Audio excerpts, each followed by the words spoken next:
창세기. 하나님이 계십니다. 그분은 삶을 주관하시며 삶의 기초이십니다. 이것을 인정하지 않으면 삶을 바로 이해할 수 없을 뿐 아니라 삶을 제대로 살아갈 수도 없습니다. 창세기는 우리 삶을 정확하게 이해하고 말할 수 있도록 돕는 언어를 제공합니다. 우리가 어디로 와서 어디로 가는지, 우리가 무슨 생각을 하며 무슨 일을 하는지, 우리와 함께 사는 사람들이 누구이며 그들과 어떻게 지내야 하는지에 대해, 그리고 우리가 처한 공경과 끊임없이 찾아오는 축복 등에 대해 빠짐없이 그리고 정확하게 말해줍니다. 하나님께서 말씀하셨습니다. 우리가 우리의 형상을 따라 사람을 만들자. 그들로 우리의 본성을 드러내게 하여 그들이 바다의 물고기와 공중의 새와 집짐승과 온 땅과 땅 위에 사는 온갖 동물을 돌보게 하자. 하나님께서 사람을 창조하시되 하나님을 닮게 창조하시고 하나님의 본성을 드러내게 하셨습니다. 하나님께서 사람을 남자와 여자로 창조하셨습니다. 하나님께서 그들에게 복을 주시며 말씀하셨습니다. 자녀를 낳아라, 번성하여라, 온 땅에 가득하여라, 땅을 돌보아라. 바다의 물고기와 공중의 새와 땅 위에 사는 온갖 생물을 돌보아라. 창세기는 이 모든 것을 추상적인 진리나 핏기 없는 원리로 제시하지 않습니다. 창세기는 구체적인 이름을 가진 사람들의 이야기를 연속해서 보여줍니다. 그들은 사랑하고 다투고 믿고 의심합니다. 결혼해서 자녀를 낳고 죄를 짓고 은혜를 경험합니다. 주의를 기울여 살펴보면 창세기에 나오는 많은 사람들의 이야기가 또 다른 형태로 우리 삶에서 계속되고 있음을 알 수 있습니다. 이는 하나님은 멀리 계시는 분이 아니시고 우리의 삶의 자리에서 우리와 함께 일하시는 분이심을 보여줍니다. 그러므로 우리는 그 이야기 속에서 시작하고 그 이야기 속에서 우리의 자리를 찾아야 할 것입니다. 맨 처음부터 말입니다. 출애굽기. 인류는 곤경에 처해 있습니다. 우리는 오랫동안 곤경 속에서 살아왔습니다. 수많은 사람들이 곤경에서 우리를 건져내기 위해, 엉망인 이 세상을 말끔히 치우기 위해 엄청난 노력을 기울여왔습니다. 이러한 활동의 중심에 하나님이 계십니다. 하나님께서 우리를 곤경에서 건져내기 위해 행하시는 일, 우리 스스로 할 수 없는 일을 하나님께서 우리를 위해 하셨습니다. 그것이 구원입니다. 출애굽기는 하나님께서 행하시는 구원을 담고 있는 감동적이고 극적인 이야기입니다. 하나님께서는 모세를 통해 그분의 백성에게 말씀하십니다. 나는 하나님이다. 내가 이집트의 혹독한 강제 노동에서 너희를 이끌어내겠다. 내가 너희를 종살이에서 구해내겠다. 내가 직접 나서서 강력한 심판을 행하여 너희를 속량하겠다. 나는 하나님이다. 이 이야기는 노래와 시, 연극과 소설, 정치와 사회정의, 회개와 회심, 예배와 거룩한 생활로 재생산되면서 수세기에 걸쳐 엄청난 결과들을 낳았습니다. 이 이야기는 지금도 사람들, 특히 공경에 처한 사람들의 상상력을 끊임없이 사로잡습니다. 의미심장하게도 하나님은 구원에 대한 소식을 구호나 외침이 아닌 이야기로 제시하십니다. 출애굽기는 줄거리와 등장인물이 있는, 다시 말해 의도와 인격적 관계가 있는 이야기 속으로 우리를 끌어들입니다. 이야기는 먼저 우리의 상상력을 통해 참여를 유도합니다. 그런 후 우리에게 의지가 있을 경우 믿음을 통해 우리의 삶 전체를 걸고 하나님께 응답하도록 참여를 유도합니다. 이 출애굽 이야기는 지금도 하나님께서 공경에 처한 사람들을 역사의 혼란으로부터 건져내어 구원의 나라로 이끌기 위해 사용하시는 중요한 이야기입니다. 레위기. 인류가 결코 포기하지 않는 습관 가운데 하나는 하나님을 길들이겠다는 고집입니다. 우리는 하나님을 길들이겠다고 결심합니다. 우리의 계획을 위해 하나님을 이용할 방법을 생각해냅니다. 우리의 계획과 야망과 기호에 들어맞는 크기로 하나님을 축소시키려고 합니다. 그러나 성경은 우리가 그럴 수 없다고 훨씬 더 고집스럽게 말합니다. 하나님이 우리의 계획에 딱 들어맞으실 리 없지 않겠습니까? 하나님은 도구나 신용카드가 아니시기에 우리가 그분의 계획에 맞추어야 합니다. 우리의 계획으로 하나님을 끌어들이려는 시도로부터 우리를 구별해주는 단어가 거룩입니다. 거룩은 하나님께서 그분의 방식대로 살아계시며 우리의 경험과 상상을 뛰어넘는 방식으로 살아계시다는 뜻입니다. 레위기는 이집트에서 건진받은 우리의 조상이 가나안 땅에 정착하기 위해 길을 떠나는 이야기에서 잠시 쉬어가는 대목이라 할 수 있습니다. 곧 거룩이 무엇인지 조금도 알지 못하는 문화 속에서 거룩하게 살기 위해 상세하고도 대단히 신중하게 준비하는 시간입니다. 모든 나라와 문화 속에서 구원받은 하나님의 백성을 하나님께서 창조하신 대로, 하나님의 목적대로, 곧 하나님이 거룩하신 것처럼 거룩하게 살도록 가르치는 많은 교훈과 오랜 훈련의 출발점이 바로 레위기입니다. 민수기. 참다운 인간 공동체를 이루는 것은 긴 시간이 소요되는 복잡하고 번거로운 일입니다. 한 개인이 성숙한 인간으로 성장하는데도 많은 시간과 인내와 용기를 발휘해야 합니다. 그러나 다른 사람과 더불어 성장하는 것은 낯선 사람이나 비열한 원수들은 말할 것도 없고 부모와 형제, 자매, 그리고 이웃들과 더불어 성장하는 것조차도 대단히 복잡한 일입니다. 민수기는 그처럼 녹록지 않은 성장 과정 속으로 우리를 밀어넣습니다. 민수기에 기록된 사건들을 읽다 보면 우리는 하나님의 백성에 속하는 것이 어떠한 것인지 생생히 실감하게 됩니다. 구름이 성막 위로 올라갈 때면 이스라엘 백성이 진행했고 구름이 내려와 머물 때면 백성이 진을 쳤습니다. 이스라엘 백성은 하나님의 명령에 따라 행진하고 하나님의 명령에 따라 진을 쳤습니다. 구름이 성막 위에 머무는 동안에는 진을 쳤습니다. 구름이 성막 위에 여러 날을 머물면 그들은 하나님의 명령에 따라 행진하지 않았습니다. 그들은 모세가 전한 하나님의 명령에 순종하며 살았습니다. 민수기는 백성의 수를 세는 책입니다. 수를 세는 일과 다툼이 민수기의 상당 부분을 차지합니다. 그것들은 우리가 하나님의 백성이 되는 데 있어서 피할 수 없는 부분입니다. 이처럼 결코 낭만적이지 않은 세부사항을 받아들이도록 우리를 훈련시켜서 하나님의 백성이 되어가는데 꼭 필요한 책이 바로 민수기입니다. 신명기. 신명기는 설교입니다. 그야말로 설교의 연속입니다. 신명기는 모세가 모압 평야에서 온 이스라엘 자손 앞에 설교하는 모습을 제시합니다. 그의 마지막 설교입니다. 이 설교는 모든 설교자가 지향하는 바를 그대로 견지합니다. 말하자면 과거에 기록되고 선포된 하나님의 말씀을 고르고 조상의 경험과 개인의 경험을 취하여 그 말씀과 경험을 지금 여기서 하나의 사건으로 재현하는 것입니다. 하나님의 말씀은 연구 대상으로만 존재하는 문학적 가공물이 아닙니다. 인간의 경험 역시 그저 후회나 감탄을 불러일으키기 위해 존재하는 죽은 역사가 아닙니다. 모세는 이 설교 전체에 걸쳐서 오늘이라는 말과 이날이라는 말을 모자이크처럼 계속 반복해서 사용합니다. 그 이유는 청중의 주의를 팽팽하게 붙잡아 즉각적인 응답을 이끌어내려는 것입니다. 이렇게 살아라, 지금 당장 이라고 말씀하시는 하나님의 충만한 계시를 통해 인간의 다양한 경험은 생명을 얻고 구원을 얻습니다. 모세는 모압 평야에서 이 설교를 전하면서 이스라엘 백성이 경험한 것과 하나님이 알려주신 것을 하나라도 잊어서는 안 된다고 당부합니다. 그는 이스라엘 백성이 경험한 구원과 섭리를 현재의 시제로 옮기고 하나님께서 알려주신 계명과 언약도 현재에 그대로 옮깁니다. 그런 다음 그는 당부와 노래와 축복으로 그 모든 것을 마무리하며 오늘 여기서 순종하는 믿음의 삶을 시작하도록 그들을 떠나보내십니다. 그럼 신명기 속으로 들어가 보실까요? 여호수아. 여호수아를 열 때 우리가 만나는 그들, 그날 요단에 진친 그 무리는 천년의 절반에 가까운 시간을 종으로 살아온 사람들이었습니다. 불과 얼마 전에야 자유의 몸이 된 초라한 행색의 유랑민이었습니다. 땅 한 평 가질 수 없는 사람들이 땅을 소유한 자유민이 되는 일은 엄청난 변화였습니다. 그런 변화를 이끌며 여호수아는 그 땅을 정복했고 그 땅을 12지파에게 분배했으며 그 백성을 그 땅과 그 땅을 선물로 주신 하나님과 묶어주는 엄숙한 언약으로 대장정을 마무리했습니다. 그들은 오직 하나님만 예배하는 백성이 되겠다고 서약했습니다. 모세의 리더십과 가르침을 이어받아 여호수아가 펼쳐 보이는 이 구원의 이야기 역시 특정 장소들에 뿌리박고 특정 사람들과 결합되어 있습니다. 그래서 수백 개도 넘는 구체적 지명과 명칭 그리고 이름들이 등장합니다. 이 이야기에는 구체적인 인물이나 장소 그리고 동떨어진 위대한 사상이나 숭고한 진리, 영감을 주는 생각 같은 것들이 설 자리가 없습니다. 우리를 향한 하나님의 크신 사랑과 목적은 언제나 혼란, 위기와 죄, 파탄, 일상적 노동, 평범한 꿈 같은 것들을 통해 이루어졌습니다. 하나님은 언제나 우리의 이상적인 모습이 아니라 있는 모습 그대로를 사용하십니다. 그분은 여호수아에게 그리고 우리에게 이렇게 말씀하십니다. 힘을 내어라, 용기를 내어라, 겁내지 마라, 낙심하지 마라. 하나님, 내 하나님이 내가 내딛는 모든 걸음마다 함께 할 것이다. 하나님을 현실, 곧 어려운 세상살이에서 벗어날 도피처로 삼기 좋아하는 사람들은 이런 방식이 그다지 마음에 들지 않을 것입니다. 그러나 현실 도피가 아니라 현실을 추구하는 이들에게 이런 식으로 전개되는 하나님의 구원 이야기, 곧 불같은 의지와 믿음으로 여호수아가 자기 백성을 위해 땅을 정복해 나가는 이야기, 비상하리만치 신중하게 모든 지파와 집안들의 이름을 하나하나 불러가며 그들에게 제 몫을 할당해주는 이야기, 실로 좋은 소식입니다. 여호수아서는 현실에 뿌리박은 삶을 위한 확고한 토대가 되어주는 책입니다. 사사기. 섹스와 폭력, 강간과 학살, 잔인무도와 권모술수, 하나같이 구원 이야기를 전개하는 데는 적합한 소재로 보이지는 않습니다. 하나님과 구원, 진정한 삶과 사랑 같은 성경의 중심 주제를 염두에 두고 성경을 읽는 독자들은 성경에서 우리 모두에게 모범이 될 만한 선하고 고귀하며 존경스러운 지도자들의 모습을 보기를 원합니다. 그렇기에 사사기의 각 장마다 홍수처럼 쏟아져 나오는 이 적나라한 폭력 행위들은 가히 충격적이지 않을 수 없습니다.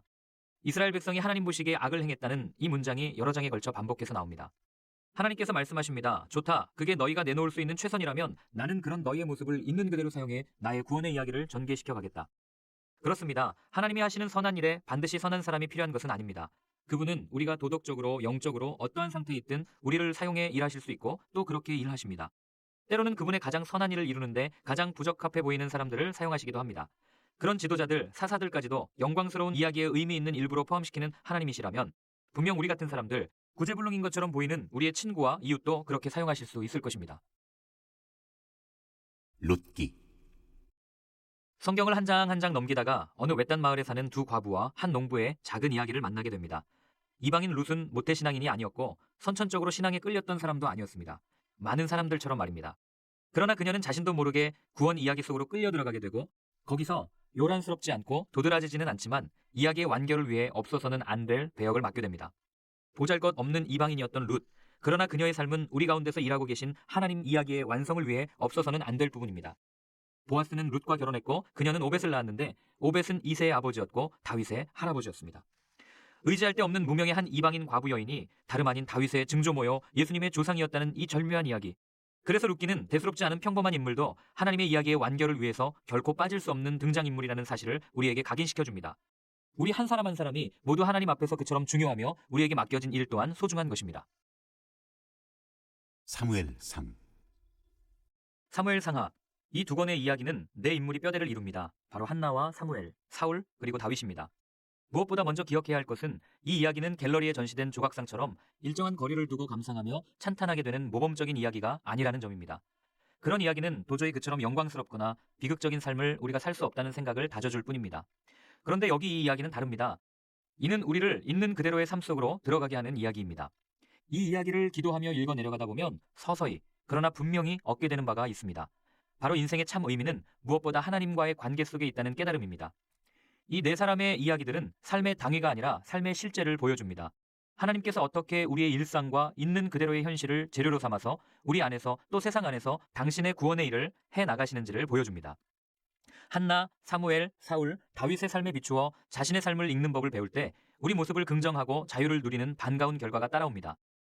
하나님과 동행하는 사람으로 인정받고 받아들여지기 위해 미리 짜여있는 도덕적, 정신적, 종교적 틀에 억지로 자신을 끼워 맞출 필요가 없다는 사실을 알게 됩니다. 우리는 있는 모습 그대로 받아들여지며 그분의 이야기 안에서 각자의 자리를 부여받습니다. 이는 결국 그분의 이야기이기 때문입니다. 우리의 인생 이야기를 이끌어가는 이는 우리 자신이 아니라 바로 하나님이시기 때문입니다. 성경은 우리에게 어떤 도덕 규범을 제시하며 여기에 맞게 살라거나 어떤 교리 체계를 제시하며 여기에 맞추어 사고하라, 그러면 구원을 받을 것이다 라고 말하지 않습니다. 성경은 그저 우리에게 한 이야기를 들려주며 이렇게 초대할 뿐입니다.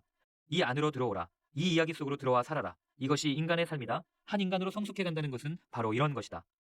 성경이 계시를 무엇인가를 얻어낼 목적으로 혹은 단조로운 삶을 다채롭게 할 목적으로 이용하는 것은 일종의 폭력입니다. 그런 태도는 일종의 장식용 영성을 낳습니다. 하나님을 장식물이나 보강제로 취급하는 것입니다. 사무엘서의 이야기는 이를 허용하지 않습니다. 이 이야기를 읽고 읽는 바에 따라 살아가다 보면 우리 이야기 속에 하나님이 계신 것이 아니라 하나님의 이야기 속에 우리의 이야기가 들어있음을 깨닫게 됩니다. 우리의 이야기들은 한데 아우르는 거대한 맥락과 플롯으로서의 하나님을 발견하게 될 것입니다. 사무엘 하. 사무엘 상하. 이 두 권의 이야기는 네 인물이 뼈대를 이룹니다. 바로 한나와 사무엘, 사울, 그리고 다윗입니다. 무엇보다 먼저 기억해야 할 것은 이 이야기는 갤러리에 전시된 조각상처럼 일정한 거리를 두고 감상하며 찬탄하게 되는 모범적인 이야기가 아니라는 점입니다. 그런 이야기는 도저히 그처럼 영광스럽거나 비극적인 삶을 우리가 살 수 없다는 생각을 다져줄 뿐입니다. 그런데 여기 이 이야기는 다릅니다. 이는 우리를 있는 그대로의 삶 속으로 들어가게 하는 이야기입니다. 이 이야기를 기도하며 읽어 내려가다 보면 서서히, 그러나 분명히 얻게 되는 바가 있습니다. 바로 인생의 참 의미는 무엇보다 하나님과의 관계 속에 있다는 깨달음입니다. 이 네 사람의 이야기들은 삶의 당위가 아니라 삶의 실제를 보여줍니다. 하나님께서 어떻게 우리의 일상과 있는 그대로의 현실을 재료로 삼아서 우리 안에서 또 세상 안에서 당신의 구원의 일을 해 나가시는지를 보여줍니다. 한나, 사무엘, 사울, 다윗의 삶에 비추어 자신의 삶을 읽는 법을 배울 때 우리 모습을 긍정하고 자유를 누리는 반가운 결과가 따라옵니다. 하나님과 동행하는 사람으로 인정받고 받아들여지기 위해 미리 짜여있는 도덕적, 정신적, 종교적 틀에 억지로 자신을 끼워 맞출 필요가 없다는 사실을 알게 됩니다. 우리는 있는 모습 그대로 받아들여지며 그분의 이야기 안에서 각자의 자리를 부여받습니다. 이는 결국 그분의 이야기이기 때문입니다. 우리의 인생 이야기를 이끌어가는 이는 우리 자신이 아니라 바로 하나님이시기 때문입니다. 성경은 우리에게 어떤 도덕 규범을 제시하며 여기에 맞게 살라거나 어떤 교리 체계를 제시하며 여기에 맞추어 사고하라, 그러면 구원을 받을 것이다 라고 말하지 않습니다.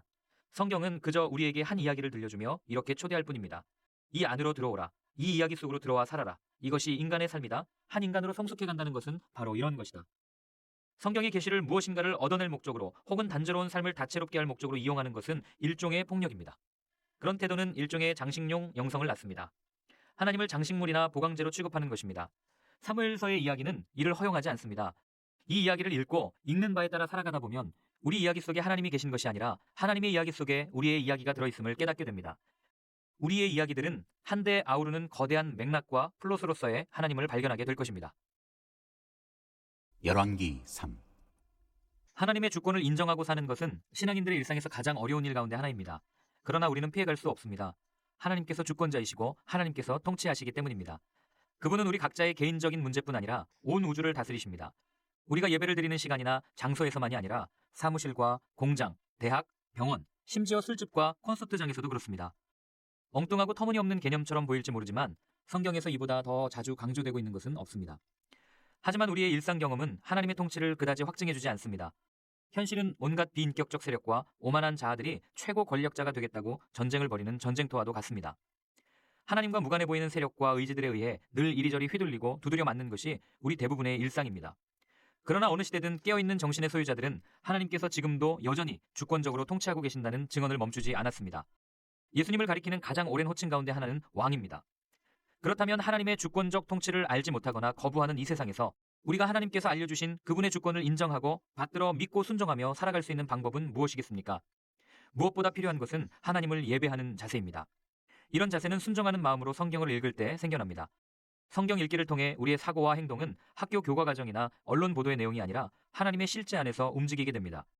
이렇게 예배하듯이 마음을 다해 말씀에 귀를 기울이는 과정에서 열왕기서는 하나님의 주권적 통치 아래 살아가는 이들이 어떤 희망을 잡을 수 있는지에 관한 필수 자료를 제공합니다. 열왕기서를 읽는 유익은 실로 엄청납니다. 무엇보다 하나님의 통치는 힘있고 경건한 사람들을 통해 구현된다는 생각이 무너지면서 그분의 주권을 한층 깊이 이해하고 경험하게 됩니다. 온갖 유토피아적 계획이나 망상들의 현혹에서 벗어나게 됩니다. 그에 따라 아무리 문제 많고 죄 많은 지도자들, 왕들이 우리 사회와 교회를 농단하고 있다 하더라도 그것 때문에 하나님의 통치가 무효화될 수는 없으며 그 어떤 현실과 상황 속에서도 여전히 행사되는 하나님의 주권을 마음껏 기뻐하고 즐거워할 수 있다는 사실을 깨닫게 됩니다. 역대 3. 같은 이야기를 하더라도 이야기를 하는 방식에 따라 여러 가지로 달라질 수 있습니다. 이스라엘 왕들의 이야기는 먼저 사무엘서와 열왕기서에 등장했습니다. 그로부터 100여 년 후 같은 이야기를 다른 목소리, 다른 관점에서 이야기한 책이 바로 역대기입니다.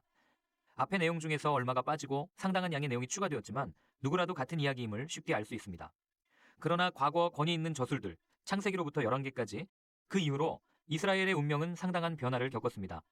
이제 하나님의 백성은 그들을 하나님의 백성이 되게 한 가치를 상실할 위험에 처해 있습니다. 돌이켜보면 그들의 역사는 강대국들의 끊임없는 침략으로 점철되어 왔습니다. 아시리아와 이집트, 바벨론과 페르시아가 잇따라 출현하여 세상을 좌지우지했습니다.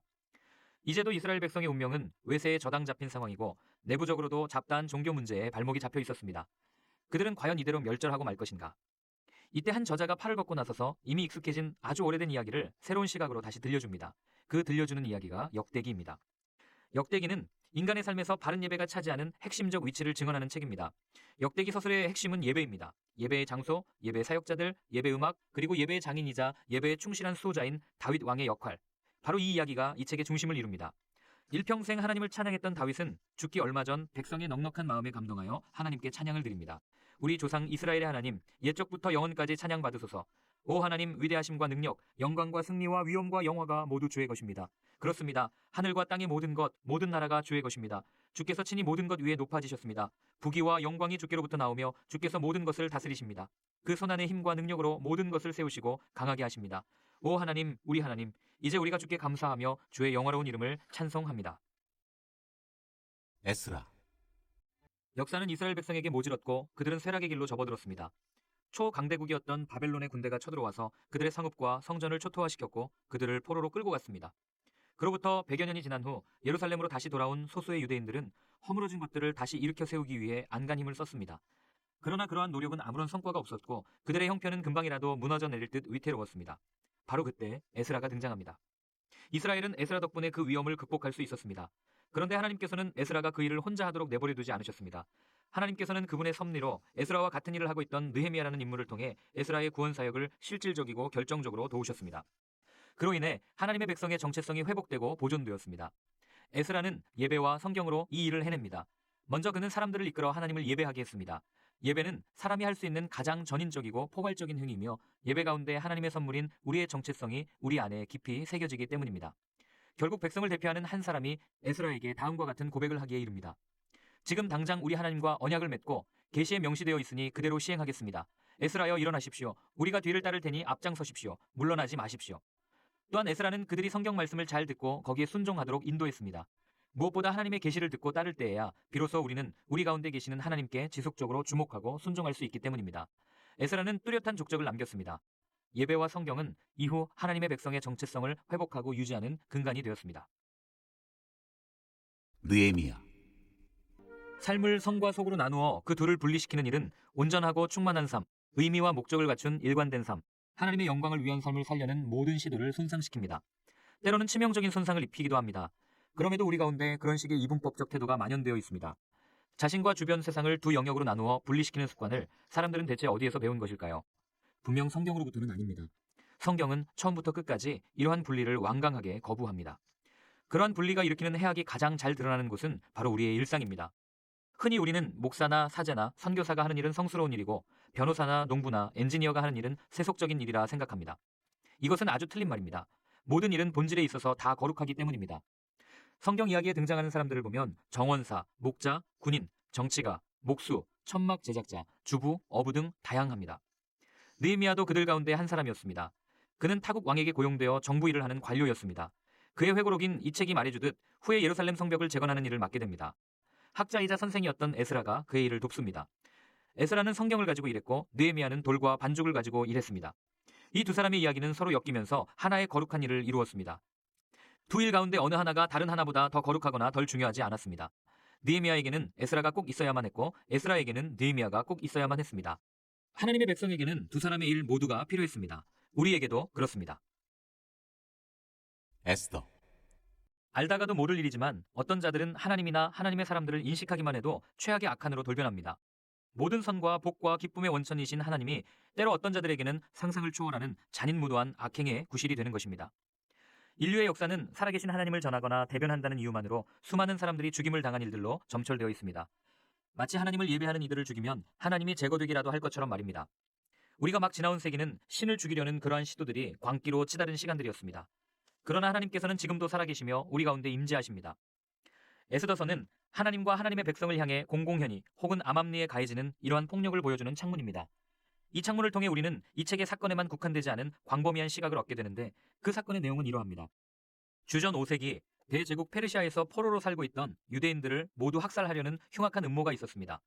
줄거리를 이끄는 인물은 셋입니다.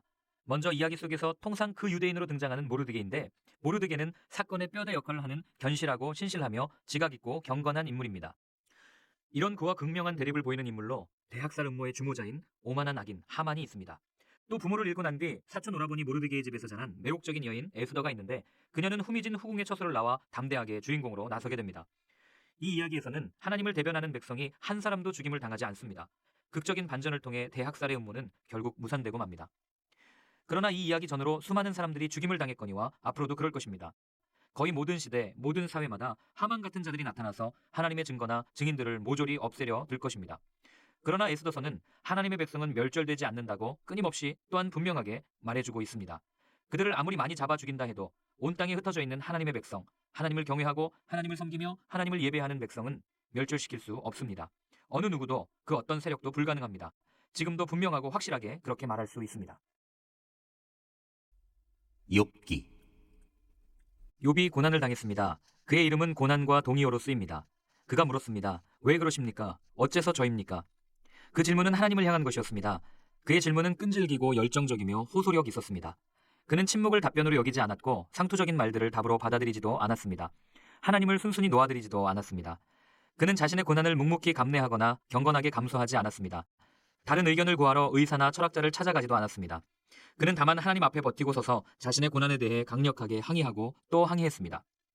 욥이 우리에게 중요한 이유는 그가 고난을 당했을 뿐 아니라 매우 중요한 영역인 가족과 건강과 물질적인 부분에서 우리와 똑같이 고난을 받았기 때문입니다. 우리를 괴롭게 하는 것은 고난 자체가 아닙니다. 억울한 고난입니다.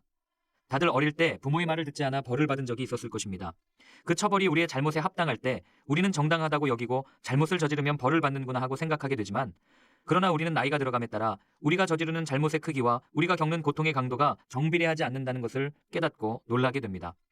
더 놀라운 사실은 오히려 그와 정반대인 경우가 많다는 것입니다. 옳은 일을 하고서 매를 맞기도 하고 있는 힘껏 최선을 다하고 나서 보상을 기대하며 손을 내밀었다가 느닷없이 뒤통수를 얻어맞고 비틀거리며 쫓겨나기도 합니다. 이것이 바로 우리를 당혹스럽게 하고 더 나아가 분노하게 만드는 고난입니다. 이런 고난이 욥에게 찾아와 그를 당혹스럽게 하고 분노하게 했습니다. 욥은 매사에 올바르게 처신했는데 어느 순간 갑자기 모든 것이 잘못되었습니다. 욥은 이 고난에 대해 목소리를 높여 하나님께 항의했습니다. 고난에 직면하여 의문을 제기하다 고난을 존중하게 이르는 과정에서 욥은 자신이 더 큰 신비, 곧 하나님의 신비 안에 놓여 있음을 깨닫습니다. 어쩌면 고난의 가장 큰 신비는 고난에 처한 사람이 넘치는 경외감과 사랑과 찬양을 안고 하나님 앞에 나아가 그분을 예배하게 된다는 사실일 것입니다. 고난이 매번 그런 결과를 낳지는 않지만 그런 일은 생각보다 훨씬 많습니다.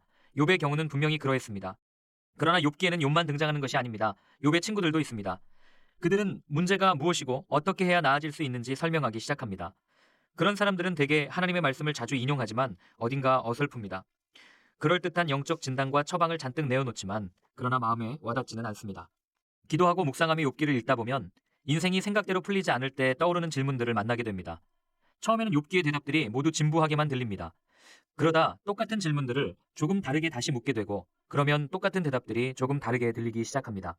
이런 과정을 되풀이하면서 우리가 욥의 입을 통해 올바른 질문을 던지게 되면 비로소 우리의 고난의 가치가 드러나게 되고 하나님의 음성과 신비에 한 발짝 더 가까워지게 됩니다. 하나님의 신비는 우리의 어둠과 어려움을 무색하게 만듭니다. 그 신비를 깨달을 때 비로소 우리는 고난이 하나님의 다스리심에 대해 따져 묻는 자리가 아니라 우리의 삶을 성찰하는 자리임을 알게 됩니다. 그러고 나면 입장이 뒤바뀝니다. 살아계신 하나님이 우리에게 다가오십니다. 하나님이 우리에게 말씀하십니다. 그래서 우리는 우리의 고난과 인간으로서의 나약함을 통해 욥의 경험과 고백을 우리의 것으로 삼게 됩니다. 시편. 오랜 세월 수많은 그리스도인들이 시편을 통해 기도하는 법을 배웠습니다. 그리스도인들은 그보다 몇 세기 전부터 기도하고 예배해온 유대인들에게서 이 기도의 책을 물려받았습니다. 이 책에 담긴 언어를 우리의 것으로 삼을 때 우리는 하나님과 대화할 수 있습니다. 하나님과 대화한다고 생각하면 곤혹감이 드는 것이 당연합니다. 나처럼 못된 사람이 무슨 기도야, 행실을 바로잡아 괜찮은 사람이 될 때까지 기다려야지 하는 마음을 갖게 됩니다. 때로는 어휘가 부족하다는 핑계를 대기도 합니다. 그러나 기도용 언어가 따로 있을 것이라고 생각하고 그 언어를 익혀야만 하나님이 우리의 기도를 진지하게 들어주실 거라고 생각하지만 세상에 그런 언어는 존재하지 않습니다. 기도는 하나님께서 원하시는 거룩하고 경건한 어려운 언어로 드려지는 것이 아니라 우리의 일상 언어로 드려지기 때문입니다. 시편에 나온 대로 기도하다 보면 진짜 기도가 무엇인지 알게 될 것입니다. 잠언. 많은 사람들은 성경을 읽으면서 주로 천국에 가는 방법, 하나님과 올바른 관계를 맺고 영혼의 구원을 받는 방법이 적혀 있는 줄 압니다. 물론 그런 내용도 있지만 그것이 전부는 아닙니다. 성경은 이 세상에서의 삶, 곧 올바르고 건전하게 사는 일에도 똑같이 관심을 갖습니다.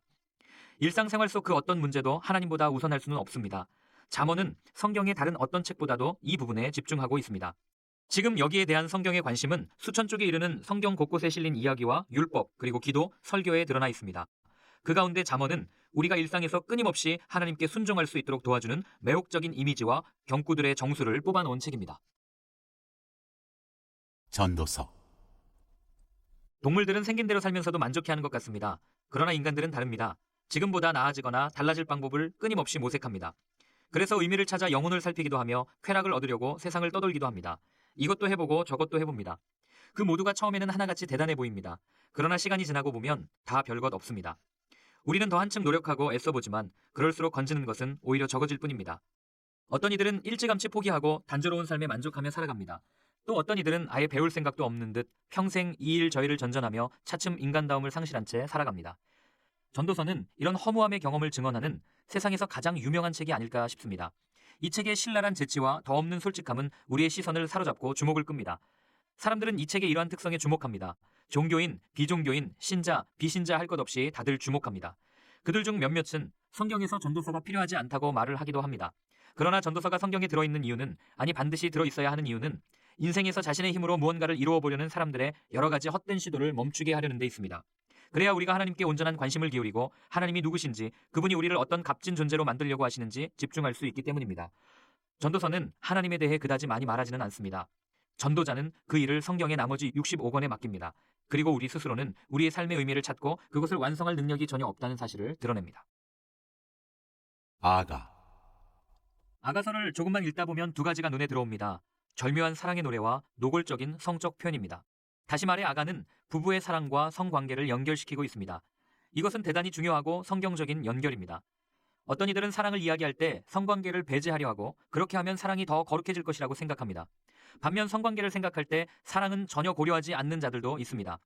세상은 사랑 없는 성관계가 판을 치는 곳입니다. 그런 세상을 향해 아가서는 결혼과 헌신적인 사랑이 온전한 통일체를 이룬다는 기독교의 가르침을 선포합니다. 아가는 남자와 여자가 육체적, 감정적, 영적으로 사랑하며 살아가도록 창조되었음을 설득력 있게 증언합니다. 성경은 처음부터 사람이 혼자 있는 것이 좋지 않다고 기록합니다. 아가는 서로 다른 두 인격체가 이루는 사랑의 연합을 노래함으로써 창세기의 그 대목을 상세히 설명합니다. 서로 다른 모습 속에서도 하나가 되는 그런 모습 말입니다. 이사야. 이사야에게 말이란 참된 것과 아름다운 것과 선한 것을 만들어내는 물감이요 멜로디요 조각칼이라고 할 수 있습니다. 경우에 따라서는 죄와 악과 반역을 부서뜨리는 망치요 창이요 메스가 되기도 합니다. 이사야는 그저 정보만을 전달한 예언자가 아닙니다. 그는 비전을 창조하고 계시를 전하고 믿음을 세워준 사람입니다. 그는 실로 근본적인 의미에서의 시인, 곧 장인입니다. 하나님의 현존을 우리의 피부에 와닿게 하기 때문입니다. 그런 면에서 이사야는 히브리 민족이 낳은 최고의 예언자요 시인입니다. 이사야의 말은 거룩에 대한 우리의 생각을 바꾸어 놓습니다. 지금까지 거룩이 그저 경건한 말, 별다른 감흥 없는 민숭민숭한 말에 지나지 않았다면 이사야의 설교는 그 단어를 불덩이 같은 그 무엇으로 바꾸어 놓습니다. 거룩은 우리가 삶에서 가져볼 수 있는 가장 매혹적이고 가장 강렬한 체험입니다. 그저 겉핥기식의 삶이 아닌 삶의 진수를 있는 그대로 맛보는 것, 그것이 바로 거룩입니다. 우리는 하나님이 직접 행하고 계신 일들 속으로 뛰어들게 됩니다. 그저 그 일들에 대해 입으로 떠들거나 책으로 읽는 것이 아니라 하나님이 직접 행하고 계신 일들 속으로 뛰어들게 됩니다. 거룩은 거기 들어오는 자들을 완전히 녹여서 새로운 존재로 만들어내는 용광로와 같습니다. 이사야서는 실로 광범위한 책입니다. 이 지구 행성에서 하나님의 백성으로 살아가는 일에 포함된 거의 모든 것을 다루고 있습니다.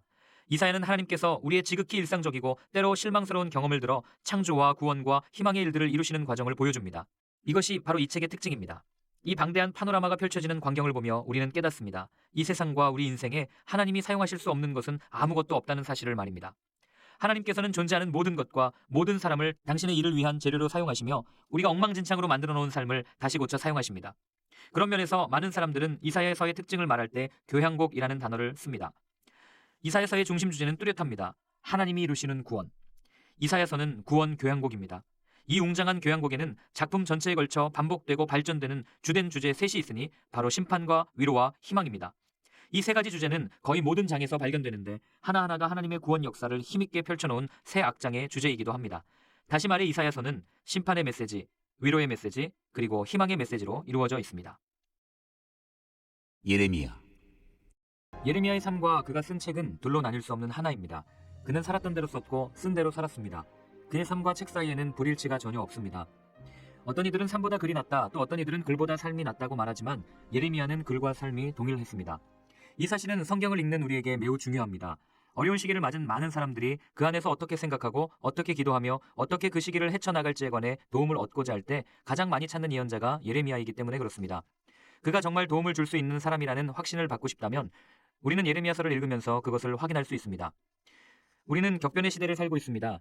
바야흐로 21세기를 살아가고 있는 지금 엄밀히 말해 이 시대를 전에 없던 시대라고 할 수는 없습니다. 분명 과거에도 오늘날과 같은 격변의 시대가 있었습니다.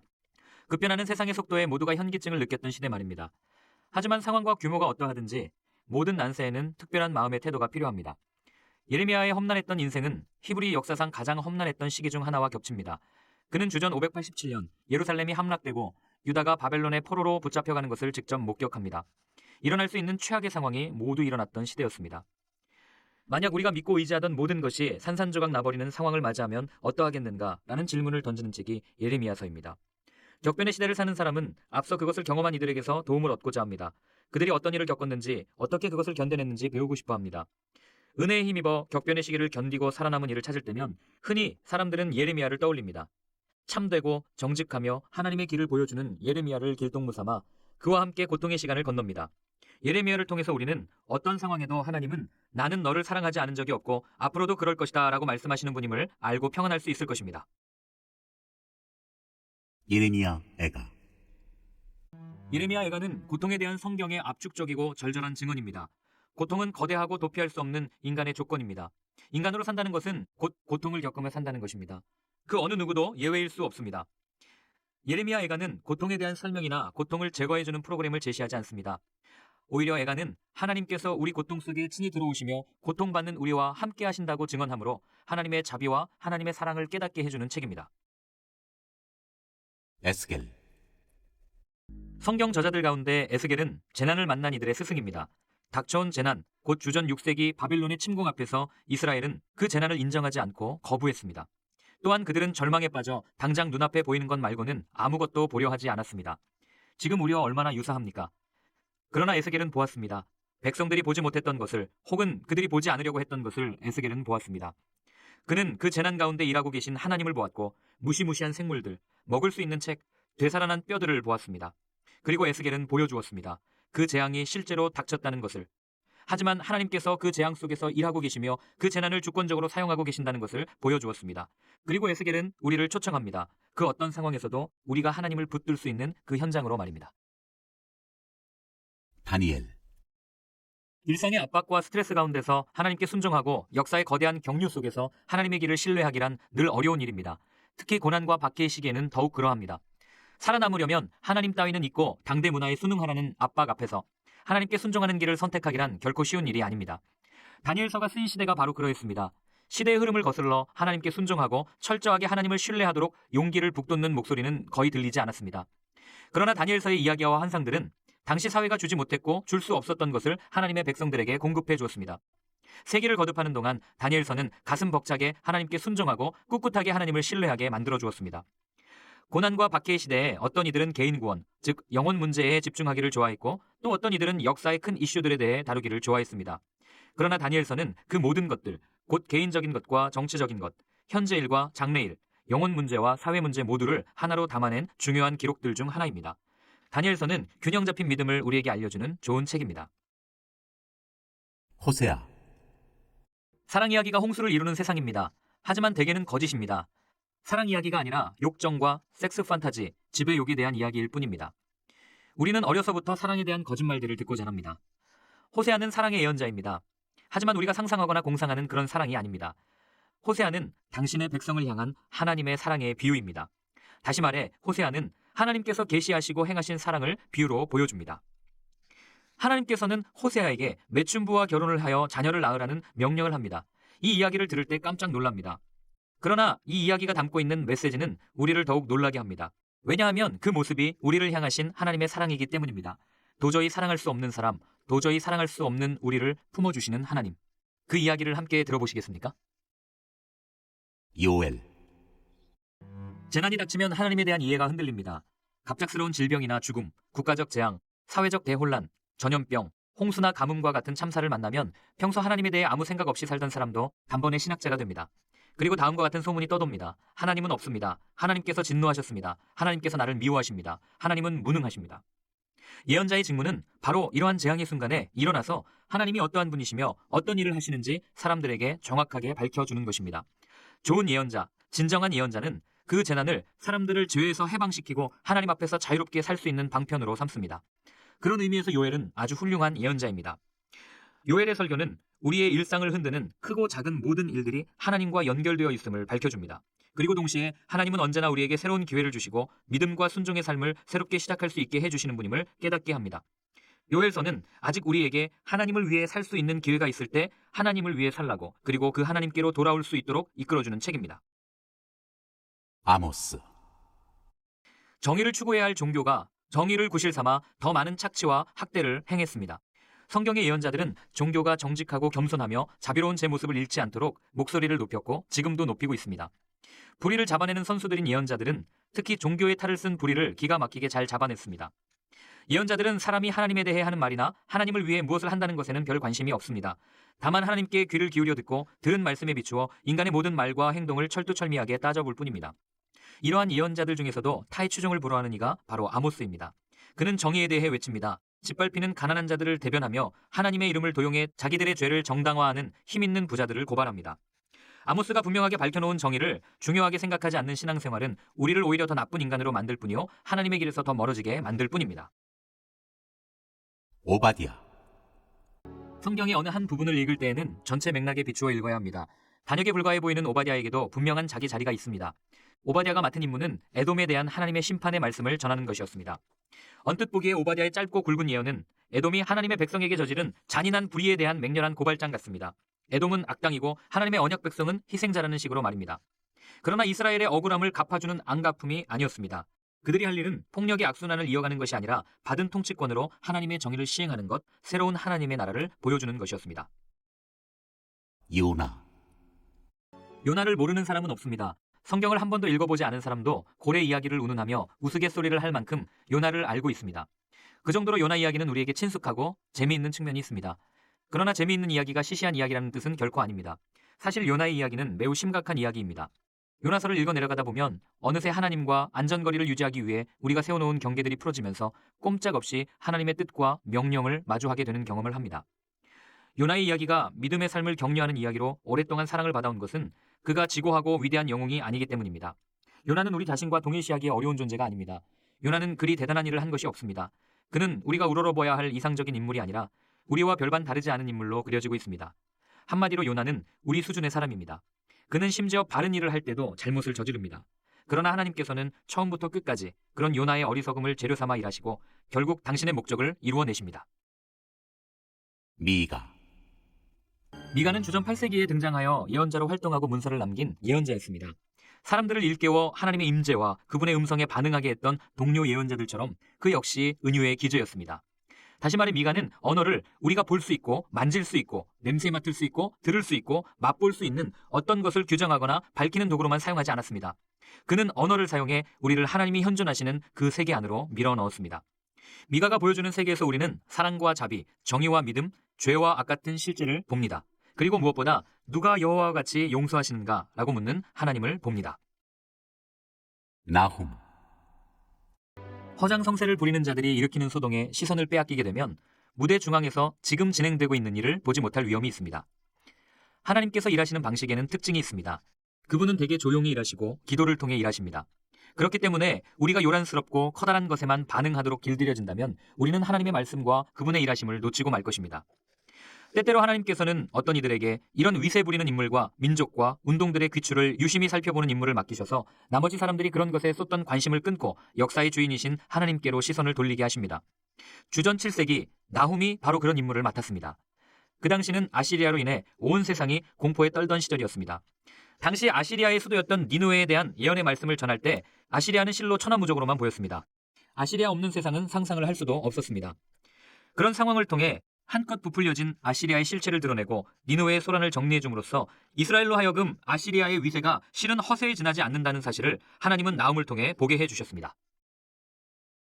하박국. 믿음의 삶은 당혹스러울 정도로 예측 불허인 모험의 여정입니다. 다음에 어떤 일이 일어날지 알지 못하고 예상대로 일이 성사되는 경우는 많지 않습니다. 흔히 우리는 자신이 하나님의 택함과 사랑을 받는 자이므로 하나님께 특별 대우를 받을 것이라고 생각합니다. 자연스러운 기대이기는 합니다. 그분을 따르는 제자가 되었으니 이제 막다른 골목을 만나거나 진창길로 접어들거나 목적지가 다른 여행자들에게서 끔찍한 일을 당하는 일 따위는 없을 것이라고 기대합니다. 이해 못할 바는 아닙니다. 그러나 하나님을 따르는 제자들이라고 해서 인생길에서 특별 대접을 받는 것은 아닙니다. 이 사실은 늘 우리를 놀라게 합니다. 그런데 더욱 놀라운 사실은 그러한 순간에 우리의 길동무가 되어주는 이들을 성경 속에서 만날 수 있다는 겁니다. 그 반가운 길동무 중에 하나가 바로 예언자 하박국입니다. 하박국은 하나님께서 강력한 바빌론 군대를 들어서 하나님의 백성을 심판하실 것을 알게 되었습니다. 하나님을 모르는 이방 민족을 들어 하나님을 섬기는 경건한 민족을 벌하시겠다니요. 하박국은 도저히 이해할 수가 없었습니다. 그래서 그는 하나님께 따졌습니다. 하나님께서 당신의 일을 제대로 하고 계신 것 같지 않다는 자신의 생각을 있는 그대로 털어놓았습니다. 하나님, 도무지 이해가 되지 않습니다. 그러나 하박국은 그 자리에 머물지 않았습니다. 그는 더 나아갔습니다. 결국 하박국은 하나님을 사랑하는 자들에게는 삶 속의 모든 것들이 협력하여 선을 이루어내는 그런 세상에 도달하게 되었습니다. 우리를 길동무로 데리고서 말입니다. 스바냐. 우리는 사람에게 하나님을 이용할 권리는 주면서도 우리의 인간관계는 건드리지 않는 종교를 찾습니다. 하나님께 줄을 대면서도 사람들과의 관계는 우리 좋을 대로 하도록 내버려두는 그런 종교를 원하는 성향은 뿌리가 매우 깊습니다. 인류 역사에서 가장 장려되고 가장 잘 팔린 종교는 언제나 이런 이유였습니다. 지금도 이런 종교가 가장 장사가 잘 됩니다. 성경의 예언자들은 바로 이런 종교를 뿌리 뽑으려고 했습니다. 그들은 이 일을 위해 죽기 살기로 싸웠습니다. 진실한 영적 삶은 하나님과 사람들 사이의 관계에 뿌리를 내립니다. 그러기에 자칫 우리는 영적인 삶을 하나님과 나 사이의 개인적인 그 무엇으로 오해하기 쉽습니다. 그러나 이런 식의 생각에 계속 머물 경우 자칫 우리는 내가 싫은 사람과 나를 싫어하는 사람을 대하는 방식은 하나님과 전혀 상관없는 문제라고 생각할 수 있습니다. 예언자들은 이런 생각을 하는 우리에게 이렇게 이야기합니다. 그렇지 않습니다. 당신이 하는 모든 생각, 모든 행동, 모든 느낌이 하나님과 관련이 있습니다. 우리는 모든 것이 상관관계를 맺고 있는 세상에 살고 있으며 그 관계들 안에서 어떤 결과가 생겨납니다. 그리고 그 결과들은 하나님에게서 최종적으로 마무리가 됩니다. 이것을 가리키는 성경의 용어가 바로 최후 심판의 날입니다. 스바냐는 그의 말을 듣는 사람들을 향해 이 날을 준비할 것을 간절히 선포합니다. 학계. 예배를 드리는 장소는 중요합니다. 그러나 예배에 있어서 건물 자체는 중요한 것은 아닙니다. 도시 가운데 웅장한 고딕 대성당이 서 있다고 해서 그 도시가 예배를 중심으로 돌아간다는 의미는 아닙니다. 이런 것들을 돌이켜볼 때 건물과 그곳에 모이는 사람들의 믿음과 삶이 연관관계가 있는 것 같지는 않습니다. 그래서 흔히 우리는 건물을 아예 무시해버리면서 예배당 건물은 중요하지 않습니다. 어떤 사람들이 모여 예배드리는지가 중요합니다. 라고 말을 합니다. 그러면 우리는 학계를 어떻게 보아야 하겠습니까? 학계는 우리가 예언자라고 부르는 사람입니다. 하나님께서 학계를 보내시자 총독과 대제사장도 그를 주목했고 그의 말에 귀를 기울였습니다. 그런데 학개가 3달 반 동안 맡아 수행했던 임무는 하나님의 백성을 격려해서 하나님의 성전을 재건하는 일이었습니다. 회개와 구원을 설교했던 위대한 예언자들과 비교하면 학개의 메시지는 그렇게 영적으로 들리지 않는 것이 사실입니다. 그러나 하나님의 경륜에 따라 우리에게 맡겨진 일을 두고 영적 등급을 매기는 것도 지혜로운 태도는 아닙니다. 왜냐하면 비범한 신앙도 그것이 펼쳐지는 무대는 평범한 세상이며 우리는 물질을 통해 평범한 세상에 발을 딛고 뿌리를 내리며 살아가기 때문입니다. 때로는 예배당 건물을 수리하는 일이 예배당에서 기도하는 일 못지않은 순종의 행위가 될 수 있습니다. 학개는 우리가 그 때를 놓치지 않게 해줍니다. 스가랴. 스가랴는 학개와 더불어 유다 백성이 파괴된 성전을 재건하도록 독려하는 일을 맡았던 예언자입니다. 당시 백성들이 직면했던 문제는 하나님의 백성으로서의 정체성이 무너져버렸고 한 세기 동안을 이리 채이고 저리 채이면서 조롱과 멸시, 배신과 학대를 당해왔습니다. 스가랴는 오랜 포로 생활이 허물어뜨린 그 귀한 정체성을 회복시키는 일에 중점을 두었습니다. 그의 환상과 메시지는 하나님의 백성의 상상력에 새로운 활력을 불어넣었습니다. 그 환상들은 하나님의 백성에게 주권자이신 하나님의 모습을 뚜렷이 각인시켰고 유다 백성들이 오랜 오욕과 굴욕의 세월을 이겨낼 수 있게 하는 힘이 되었습니다. 말라기. 평범한 시기, 흔히 하는 말로 별일 없이 사는 때는 하나님에 대한 관심이 삶의 언저리로 밀려나고 우리는 우리 자신에게 몰두한 채 살아갑니다. 그런 시기의 종교는 신에 대해 질문하는 일 정도로 축소되어 하나님에 대해 의문을 제기하거나 불평을 늘어놓거나 할 뿐입니다. 예배는 기분 전환용일 뿐이며 우리는 하나님의 뜻을 물을 생각 없이 개인적인 일을 결정해버리고 일상의 모든 일을 하나님과는 아무 상관이 없다는 듯 처리하며 하루하루를 살아갑니다. 말라기의 예언은 바로 그러한 상태를 정조준합니다. 말라기는 위기를 알아차리지 못하는 우리를 위해 새로운 위기를 만들어냅니다. 그는 우리가 우리 일에만 집중하고 있을 때 하나님의 위기에 눈뜨게 합니다. 그는 우리로 하여금 늘 마음의 허리를 동이고 하나님께 귀 기울이며 살아가게 합니다. 지금 우리에게 오고 계신 하나님을 기대하고 맞이하며 그분께 늘 응답할 태세를 갖추고 살아가게 합니다.